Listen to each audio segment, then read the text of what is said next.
The Beets family faces a race against time as they try to extract dirt from the frozen mining cut. But as the temperature rises, so do their challenges. Would they be able to fix their problems in time for the day's mine, or would they go back home disappointed? Stay tuned to find out. In the heart of the operation, Kevin Beets finds himself battling a mechanical breakdown in one of the trucks. With the fleet frozen, their efficiency takes a hit, and the pressure is on. He complains sadly about the amount of time they have wasted and how important it is for the continuity of their show that the trucks get back on track. He says that if they don't fix the truck as soon as they can, they will be seriously behind their schedule. Meanwhile, the relentless Ruby Mahoney is digging deep, uncovering signs of gold in the soil. The promise of hitting the fabled white channel page keeps the team motivated, but challenges persist. Back at the truck, Kevin faces another breakdown, putting operations on hold. The radio crackles with urgency as the team scrambles to fix the issues and keep the tight schedule intact. Again, Kevin complains about how hard it is coping with the excesses of the rock, breaking down from time to time without any signs. He emphasizes the need for the trucks to be back in action ASAP. The mining team, despite setbacks, presses on with determination. Tony BC takes charge, strategizing to salvage the situation and keep the mining operation on track. Like Kevin, Tony sees how important it is for them to avoid any more setbacks. Time is of the essence if they want to make the quota for the day. He rallied the team, and soon enough, the machines began to work and they began to set the ball rolling. Over at the wash plant, Fred Lewis seeks guidance from Parker. Equipment issues threaten to compromise Fred's gold production target for the season. Fred and Parker talk about the issues they have with their equipment and the urgent need for a solution. Because if they don't find a remedy to this problem, they may not be able to continue with the series. Fred makes the tough call to shut down the wash plant, creating doubt about the viability of reaching the season's gold target. The team, however, remains determined. Just when the morale of the workers seem to have been given a little push, another problem strikes. Dave encounters difficulties with a jammed tail pulley, causing another setback. The team works tirelessly to resolve the issue and resume operations. Amidst the challenges, a potential gold discovery in a broken rock renews hope for Dave's team. Despite setbacks, the miners remain committed to overcoming obstacles for a successful season. Dave's confidence, and that of the other miners, is renewed by the discovery, despite the hiccups they encountered. He is sure that they will strike gold more than they have ever struck before. In a bold move, Fred Lewis decides to tackle the frozen creek obstructing their mining claim. Facing an icy barrier, the team orchestrates a plan involving a massive pump to melt the ice. The risky operation requires careful navigation, and Fred, tethered to a safety rope, takes the plunge into the unknown. The team successfully activates the pump, spraying a powerful stream of water onto the frozen creek. As the water penetrates the ice, Fred cautiously makes his way across, ensuring the safety of the crew. While the ice slowly yields to the relentless force of the water, concerns arise among the crew. The unpredictability of the situation and the potential risks weigh heavily on their minds. Instead of getting worried and worked up, the crew members enjoy the rush, excitement, and anxiety of the whole season. Their utmost hope, however, is that everything goes according to plan.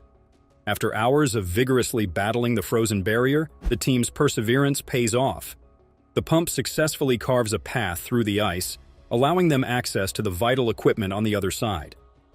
With the creek conquered, Fred's team regains access to crucial equipment, and mining operations resume. The victory over the icy challenge injects a renewed sense of determination into the crew as they push forward, undeterred by the harsh Alaskan conditions. As the crew returns to mining operations, they encounter a series of challenges that put their skills and machinery to the test.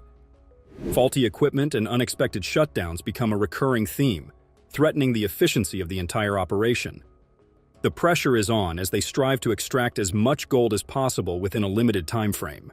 Amidst the chaos, expert operator Ruby Mahoney emerges as a key player. With tenacity and determination, she tirelessly operates the machinery, digging deeper into the cold soil in pursuit of the elusive gold.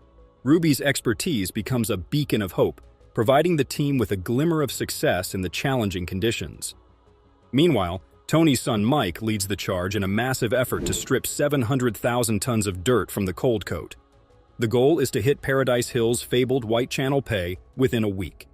A breakthrough moment occurs as they discover what appears to be the distinctive iron-stained yellow soil, a potential indicator of gold-rich ground. The urgency escalates as unexpected setbacks plague the operation. Kevin, Tony's chief mechanic, faces the challenge of keeping the fleet of rock trucks in working order. With multiple breakdowns and a critical shortage of essential parts, the team is forced to make crucial decisions on the fly, further intensifying the race against time. With the clock ticking, Mike beats strategies to maximize the extraction of dirt from the cold coat. The ambitious goal of hitting Paradise Hill's White Channel pay within a week requires a relentless pursuit of efficiency. The Beats family invests everything they have, mobilizing their resources to ensure the success of this high-stakes endeavor. The pressure intensifies as Tony's chief mechanic, Kevin Beats, faces a mechanical nightmare. The rock trucks, essential for hauling dirt, face constant breakdowns, each one threatening to derail the entire operation. Kevin's mechanical prowess is put to the ultimate test as he battles missing bolts, broken parts, and a relentless race against time. The turning point arrives as expert operator Ruby Mahoney uncovers signs of gold in the cold coat. The distinctive yellow soil, coupled with rounded riverbed rocks, suggests the presence of gold-rich ground. The discovery ignites a spark of hope, fueling the team's determination to persist in their quest for the legendary White Channel pay. Meanwhile, mine boss Fred Lewis faces a critical decision. Despite dealing with faulty equipment, Fred remains committed to mining the challenging terrain. However, the gold yields fall significantly short of the targeted 60 ounces per week. Faced with financial challenges and an uncertain future, Fred contemplates the viability of continuing the operation. In a surprising turn of events, Parker Schnabel, a seasoned gold miner, offers his insights to Fred Lewis. Parker, passing by the Lewis mining site on his way to his Alaskan claims, provides valuable advice on the challenges Fred's operation is facing. The encounter sparks a moment of reflection for Fred as he grapples with the complexities of the Alaskan gold mining season. As Kevin Beats battles the mechanical challenges, the urgency to overhaul the rock trucks intensifies. With several bolts missing and crucial components breaking down, the fleet faces a major setback. Kevin, along with the team, engages in a marathon of repairs, welding, and replacements, determined to bring the trucks back into operational condition. Mike Beats takes a calculated risk by leaving the critical mining site to fetch additional trucks from the Indian. Betting on a swift return, Mike leaves the operation in the hands of the remaining crew members. The decision is a high-stakes gamble, hoping that the gain in truck numbers will outweigh the potential loss in operational momentum during his absence.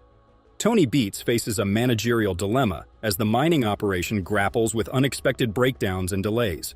With a third of the rock trucks out of action due to mechanical issues, Tony contemplates alternative plans. The need to balance immediate solutions with long-term strategies puts Tony in a tight spot, testing his leadership in the face of adversity. Expert operator Ruby Mahoney becomes the unsung hero as she embarks on a relentless digging marathon. Working day and night, Ruby pushes the machinery to its limits, determined to reach the fabled White Channel pay. Her unwavering commitment sets the tone for the entire team, instilling a sense of hope and determination amidst the challenging conditions. Fred Lewis finds himself at a crossroads as the challenges mount. With only 118 ounces of gold, well short of the targeted 500 ounces for the season, Fred contemplates the harsh reality. The race against time becomes more pressing as winter looms, adding a layer of complexity to the already challenging decision-making process. The unforgiving Alaskan wilderness continues to throw curveballs at the miners, from mechanical breakdowns to managerial dilemmas and the relentless pursuit of gold. The unpredictable nature of the terrain tests the resilience, adaptability, and sheer determination of each team member.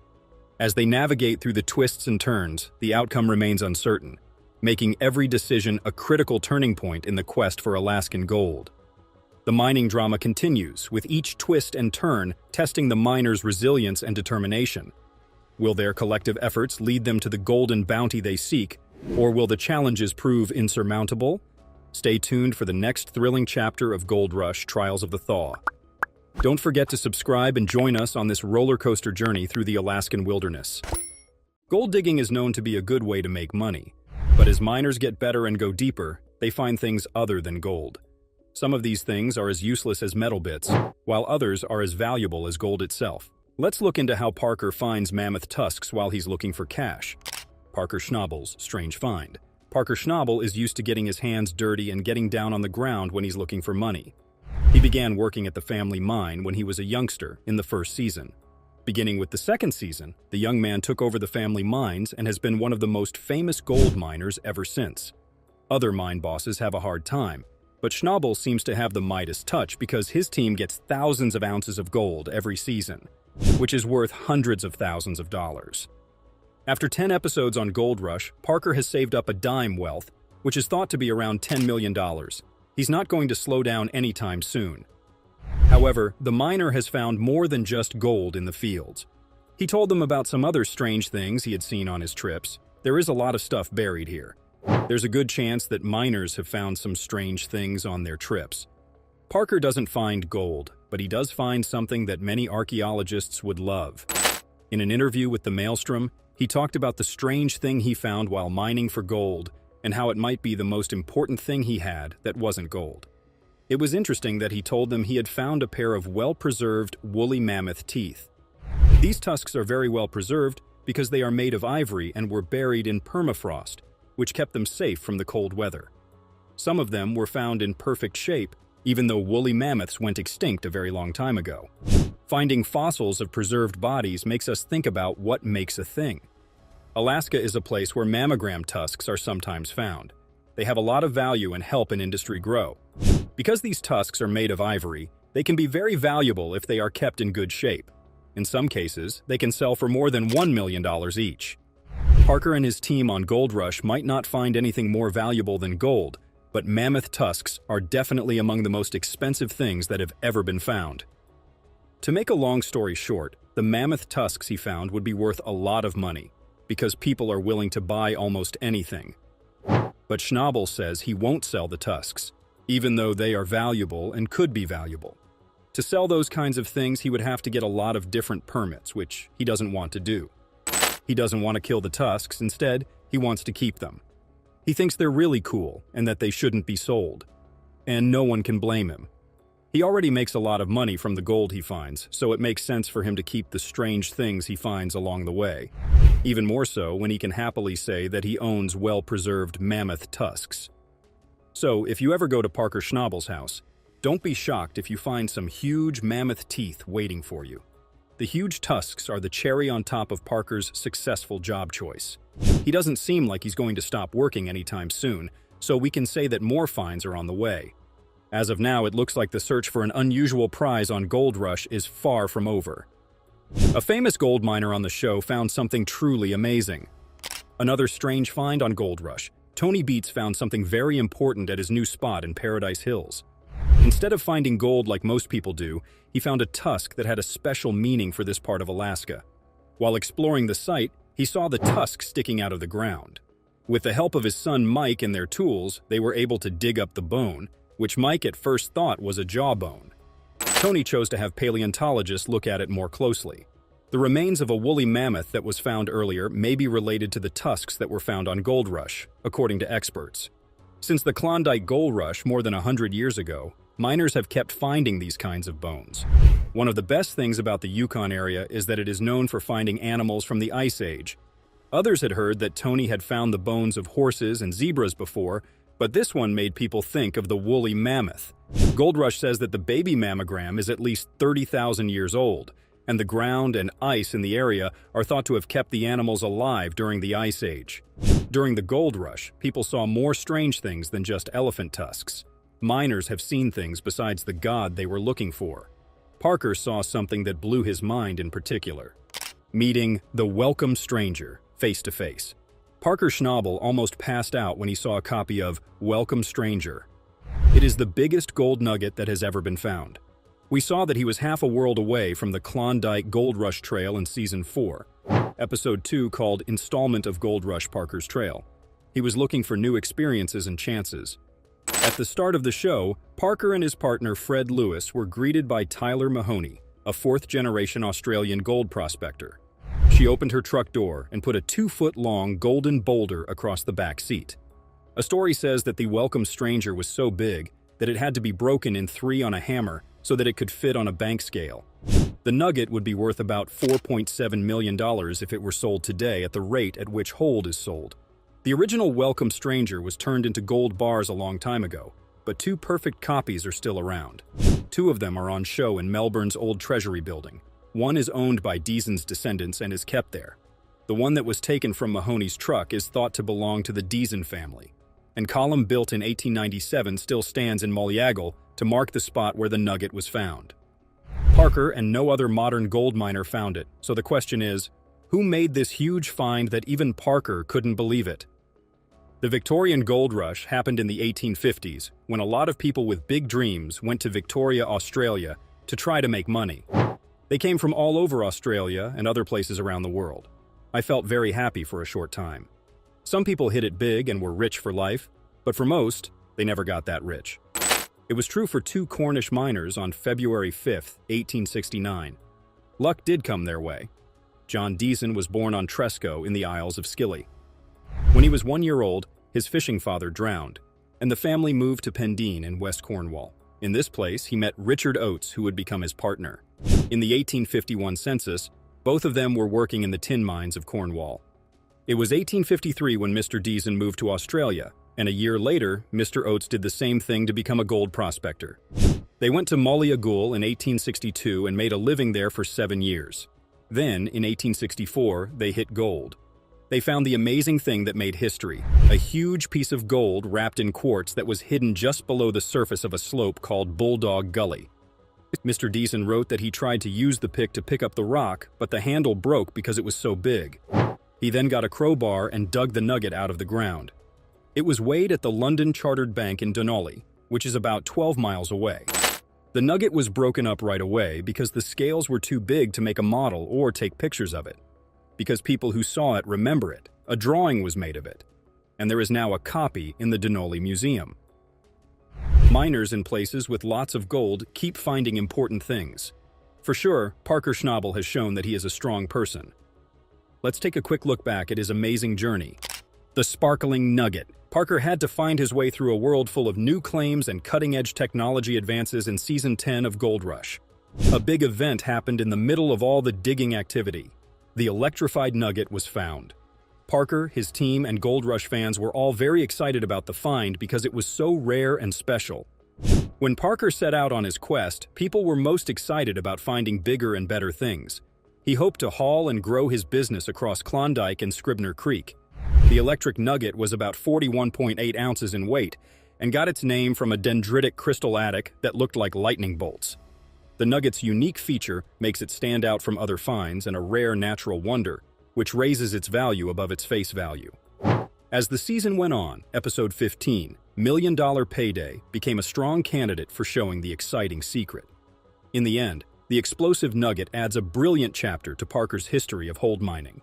Its market value is high because it is hard to find and has a beautiful crystal structure. It will always be remembered as an important and memorable gold rush find. The bounty at Eureka Creek. Parker set out on a dangerous adventure at the start of Season 7 of Gold Rush. He learned about how hard the mining business is by dealing with problems like broken equipment, unstable hold yields, and the risks of unexplored terrain. Even so, he wasn't going to give up. He invested in cutting-edge technology and tweaked his business to meet his challenges and make a huge recovery. Around the middle of the season, there was a big change, and watchers saw Parker's work at Eureka Creek start to pay off. After that, there was a long time of impressive gold recovery, which is where the name Eureka Creek Bounty comes from. The peak of this reward was reached by episodes like Eureka Payday and Kingknoff Klondike. Parker always found a lot of gold, going above and beyond what fans expected and what he had found before. It was impossible to hold back their happiness as the team enjoyed the results of their hard work and persistence. One thing that makes the Eureka Creek Bounty unique is that it was a turning point. Parker's constant success in finding gold in the area made him a leader in the tough world of gold mining. Because he kept having success, he was able to move his business to other places and buy better technology and tools. Even though Parker has found a lot of gold, he is still losing money. Since he started working as a miner when he was 16, he has lost a lot of money. Allow us to look at some of the losses he has went through. A huge $3 million loss. Parker and his team put a lot of money into an area in Alaska and then got 108 ounces of gold from the waste that old gold miners left behind. But what really made things better was an area called the Wolf Cut. It was untouched land that was thought to have more than 2,000 ounces of gold and be worth more than $3 million. They even called this Wolf Cut the most important pit of the season because of how much information it gave them. Parker's crew needed 2 months just to get to the pay layer of the cut because the area is so deep. Things don't always go as planned, though. That's how things were for the team. A terrible flood a few weeks ago turned the Wolf into a lake. Because it was so hard, Parker thought it would be better to take all the money and go to Vegas than to drown in the Wolf Cut. Parker, who was known for being stubborn, wouldn't just give up the place. After some trouble, the team was able to push back the water, and Mark Fors, who was in charge of the operation, finally came down to get the treasure. Parker was keen to find out if there was enough gold for them to risk everything. He went to one spot and moved the dirt around, but it needed to be better. He finally found some fine dirt in another part of the cut, which meant there was gold there. Parker chose to go work and come back in 2 days with the crew. But just when it looked like everything was going to plan and they were going to get some gold, something shocked the whole crew. There was a hole in the wall and mud and water were pouring out of it. It was clear that Mother Nature was not on their side that day. The water that they thought they had gotten rid of was back, but this time it was stronger and a bigger problem than the last time. People on the crew didn't think this would happen. The Wolf Cut could be filled with it again, which would mean a big loss. An excavator hit the side of the pit while digging for pay at the bottom of the cut. This revealed a mine shaft that was full of water, which flooded millions of gallons of water back into the pit and filled the pay grounds. There was nothing wrong with the crew's preparation. They just needed to be more ready. They had one 8-inch pump, but they needed more to get the job done. The second pump was turned on, but it didn't make a big difference. There was still water coming in from all sides. The team lost the battle against the water after they turned on both pumps. They had no choice but to take the pump out of the wash plant. It was such a big choice, though, and Parker should have made the call. The problem was that he wasn't there or answering his phone. They were in a tough spot. The area would flood if they didn't pull the pump from the wash plant to help the other 2 pumps, and they would lose their pay in the Wolf Cut. It would be hard to believe how much would be lost. Tyler made the tough choice to turn off the wash plant and remove its pump, which doubled their ability to drain. They had to leave the area while the pumps did their thing. In 24 hours, the pumps took away 10 million gallons of water. Parker finally came back, and he was very excited to see the first edit of the Wolf Cut. Instead, people told him stories about the flood that had happened. Parker's trouble with water was still going on, though. In a different story, he came into contact with water again when his mining ground in the Wolf Cut was taken over by water. Underwater mine site. Parker was looking for a pay streak in the 4-acre Wolf Cut on his Alaskan claim. He hoped that it would bring him at least 1,000 ounces this season. The pay dirt was 30 feet below, and the team had to dig out 1,000 yards of extra material to get to it. 4 feet more, and they would be below water. After that, it would be 30 feet before they hit rocks. But things weren't really fine as they seemed at first. The process was going on right next to a pond, and water would be the first thing that would go wrong if something went wrong. Frozen mud was the best option because it kept the water out. Recruit John Baudry was told to deal with the mud and keep the water out, but it looked like the cut was pretty wet, so they had to call their boss. If not, things will go badly if they do. It turned out that the mud got worse and spread faster as they opened up more areas. They still hadn't even cut out a fifth of the area.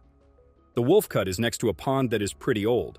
There was only a small berm between them, not strong enough to stand up to the water pressure if it was messed with. They dug down and found frozen ice that stopped the water from getting in. The permafrost was broken, which now lets pond water seep through the wall and flood the cut. The area will soon have a lot of water if they let it keep going. There was a need for action to save the day. They thought getting a pump would be the best thing for them to do. To fight the water, Parker planned to dig a sunk pond in the cut that was as deep as it could go and put in an 8-inch pump to drain it. He was not going to lose another water fight.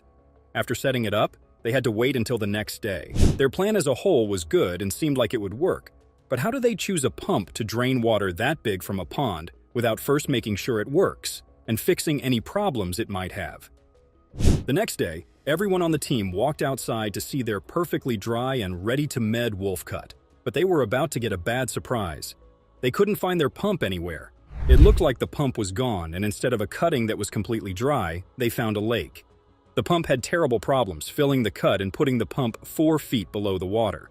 $500,000 were about to slip through their hands. The pump was so deep that they couldn't even walk up to it. Tyson had to pull a small kayak out with a chain in the excavator to get the pump to dry ground where they could work on it. Mark Force, the foreman, said that the debris was blocking the suction filter at the end of the hose, which caused the water level to rise and cover the whole pump. To make sure that more flooding wouldn't hurt the pump, he had to take the engine apart and repair it. Parker has shown that he is not easily upset by losses. In fact, he's had a lot of them.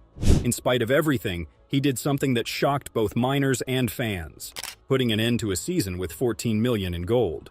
Parker Schnabel and his team were starting a season that might change everything about gold mine. When it was really cold outside, the risks went up because every shovelful of dirt could make or break their dream. As soon as the season began, there was a sense of urgency, and Parker worked around the clock to coordinate his team's attempts to find the valuable material. The difficult conditions in Alaska were not taken lightly. They put their mental health to the test. They were determined to find their prize, even though the terrain was dangerous and some of the tools they were using didn't work right. Parker had to carefully plan every move because he was in charge of this determined group. His leadership skills had been honed over the years through failures and successes. Expectations were high, but he didn't let that stop him from leading his team through the dangerous terrain. He was motivated by the belief that the Klondike held the key to a life-changing fortune that, when found, would make all of their problems seem small. They finally made progress after a long time when they found a rich seam that went on and on below the frozen ground. It was impossible to contain the excitement in the mine camp when they found a way to do it and a large deposit of gold that would make their whole season different. After a string of setbacks and dashed dreams, the Klondike finally gave up the treasure it held. The huge job of getting the gold out of the frozen ground was still to be done, and Parker was in charge of it. Good news gets around quickly, and this finding does too. The news spread like a blaze through California, getting the attention of both supporters and opponents of mining. Parker and his group were put in the spotlight, and everyone was watching to see how the process would go. This put a lot of pressure on the crew. It looked like they might get $1 million haul. The crew had to race against time as winter got colder. This was another thing that would determine their success. The process of mining sped up, and heavy equipment was used to dig up the gold-filled dirt. When they worked together, it was amazing, and shocking things were found in the gold room where they kept their loot. Parker Schnabel told them how much money they had stolen, with a mix of pride and shock. $14 million worth of gold. People on his team, among miners, fans, and skeptics, were all amazed by this amazing feat.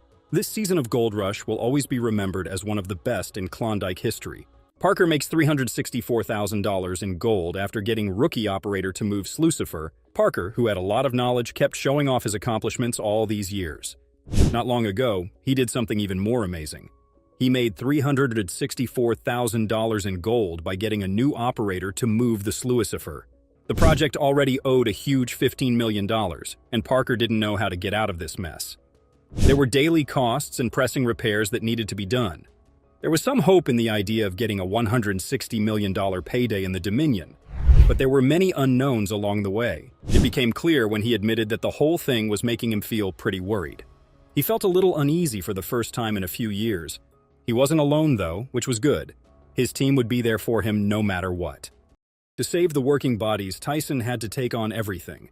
He got permission to use the mine from Ken Tatlow and Stuart Schmidt, and then began the impossible job of making the experience great again.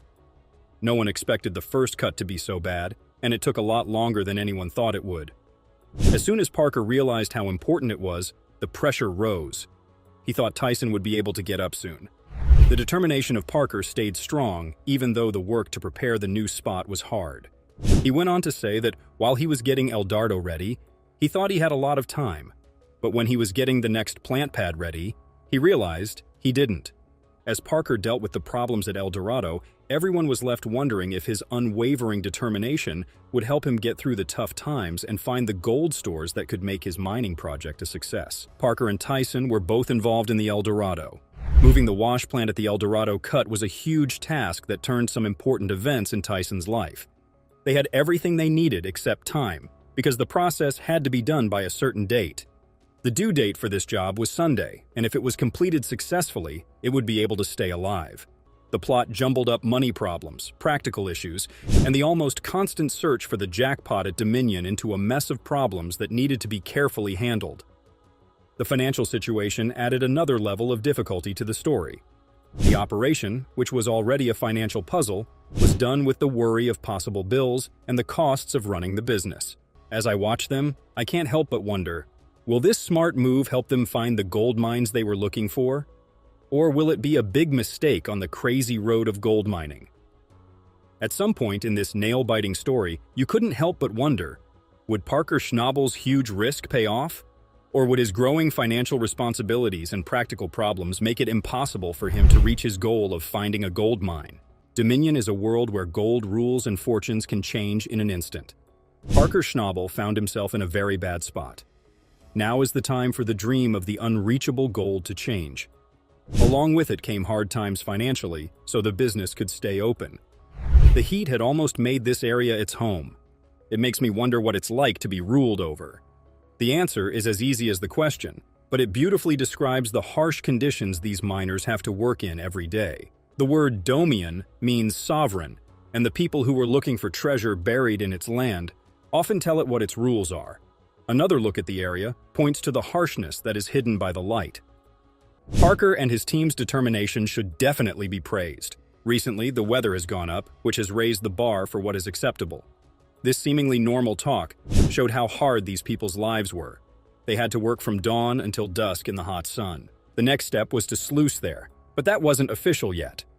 As the thought of starting the sluicing process set in, there was a sense of excitement in the air. After some time, they said that sluicing wouldn't happen because they needed to get better at it first before moving the business. The team was eager to start sluicing, but first, they had to make some strategic choices. There was a lot of tension in the gold mining business because Tico, who was making efforts to make things run more smoothly, set a hard goal. As the order echoed through the mining site, the story unfolded quickly. Tico wanted the plant to begin buzzing before morning. The attention then turned to Tyson, whose scary job it was to move sluicefer around on a pole that wasn't stable. Tyson had to make up sluicefer out of a leaning stick he had lying around. The language used made it clear that the business was sloppy and rushed, even if no one knew how to make learning staff. Putting pressure on Tyson became an important part of the story, a major source of tension that gave the story more depth. To move the sluicefer, you had to have a steady hand and a lot of skill that you learned over time. Tyson had to deal with a lack of experienced hands while working on a tough job. Alec and Liam helped out the last time, and it looked like they were going to drag Lucifer while Evan Kurtz, who was just an operator and didn't know how to move a wash plant, moved Lucifer. The moving of the wash plant was complicated by the fact that parts had to be slung up to the sluicefer and then pulled down to the new pad by the 750.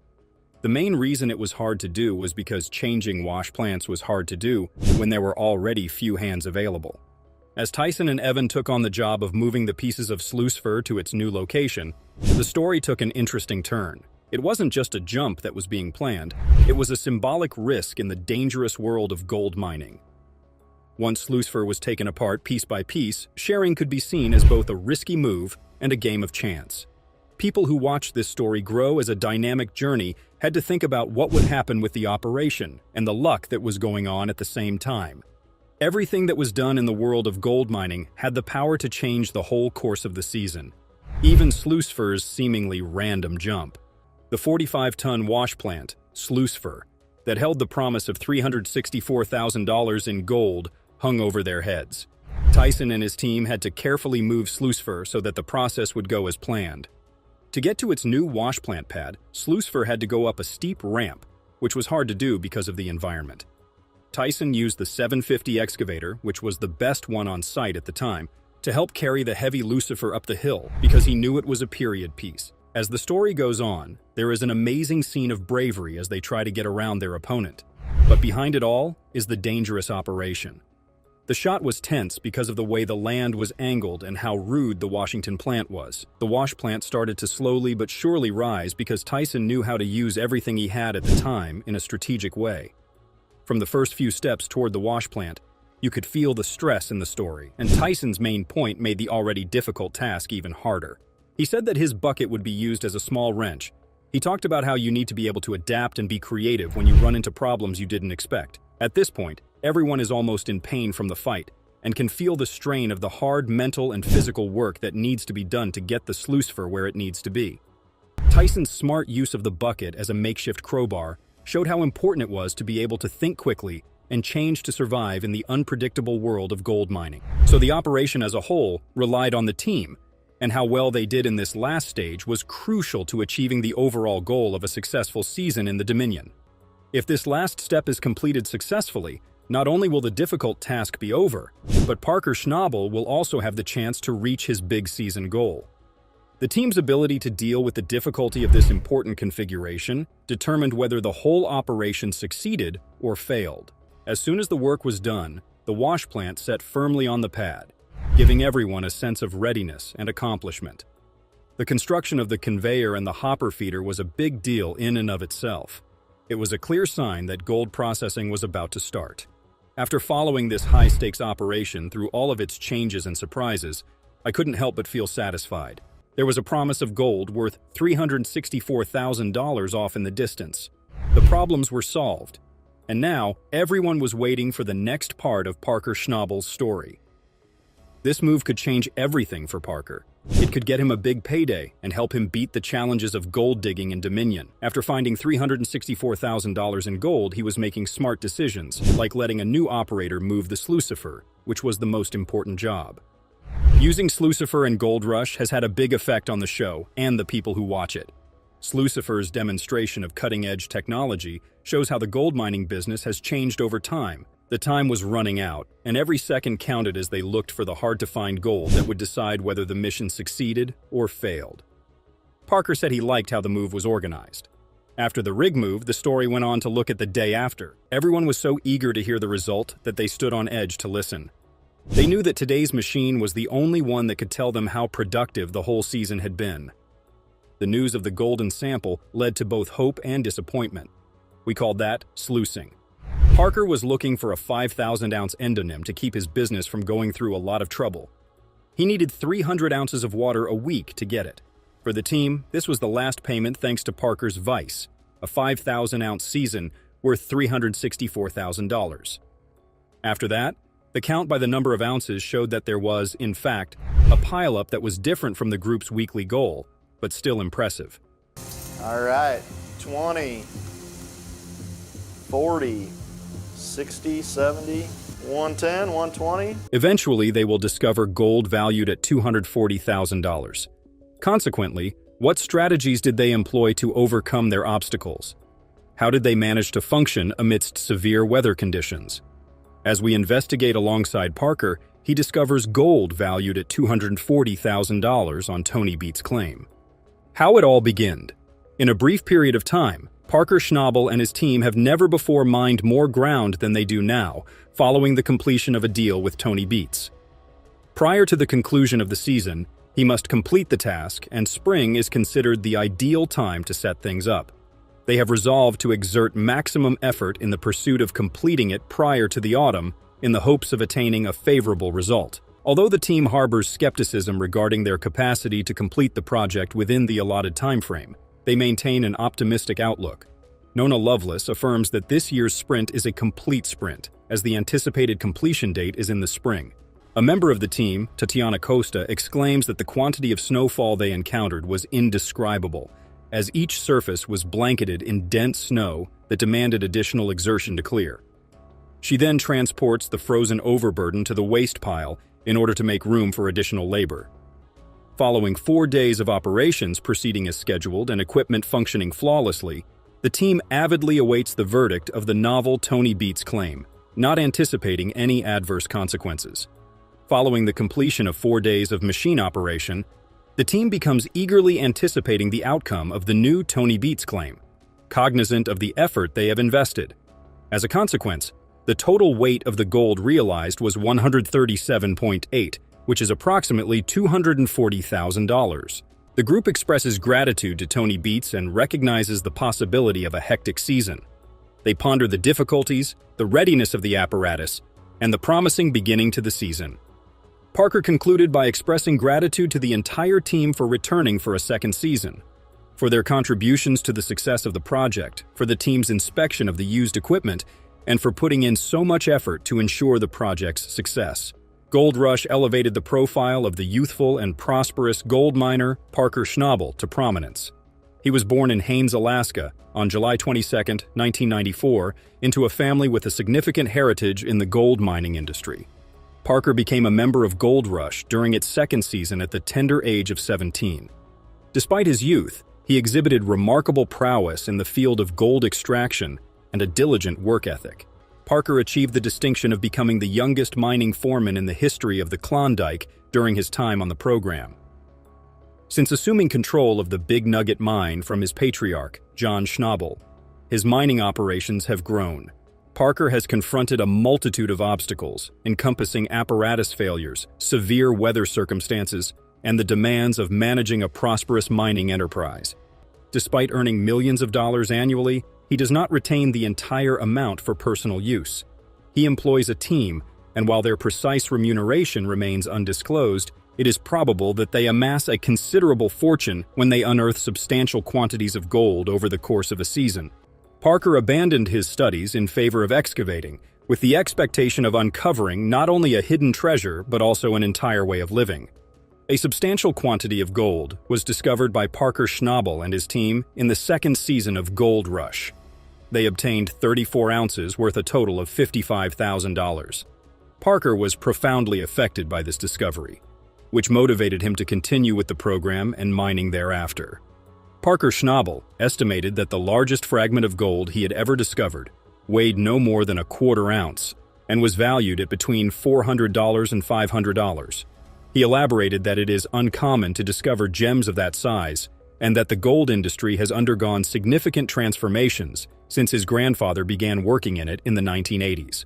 Parker Schnabel is determined to improve this time around. A depth of approximately 40 feet must be dug by him and his crew in order to discover the gold. But it is expensive. Thousands of dollars must be added to the $15 million that he has already invested in the property. Further, this serves as the initial stage. This season, Parker is confronted with a critical choice that has the potential to alter the course of his mining career. Parker Schnabel aims to surpass his previous record of discovering 5,300 ounces of gold with a value of $9 million. He is now setting an even more ambitious goal, obtaining 6,000 ounces from the Indian River. Confronting the difficulties of the Klondike, he is resolute and perseverant. A great deal of determination is anticipated from him throughout this thrilling voyage. Audiences have witnessed Parker's leadership, determination, and capacity to make difficult decisions under duress throughout the course of the series. His reputation stems from the fact that he challenges himself and his crew to accomplish lofty objectives. Parker Schnabel, notwithstanding the fluctuations, has emerged as one of the most accomplished and widely recognized individuals in the film Gold Rush. Gold Rush featured a diverse workforce of crew members who were integral to Parker Schnabel's mining operations. Every member made a contribution that aligned with the initial plan for the project's success. What are your reflections on this particular occurrence of Parker's conquest? Additionally, for more thrilling adventures, please subscribe to our channel and like this video. Continue to be tuned for more.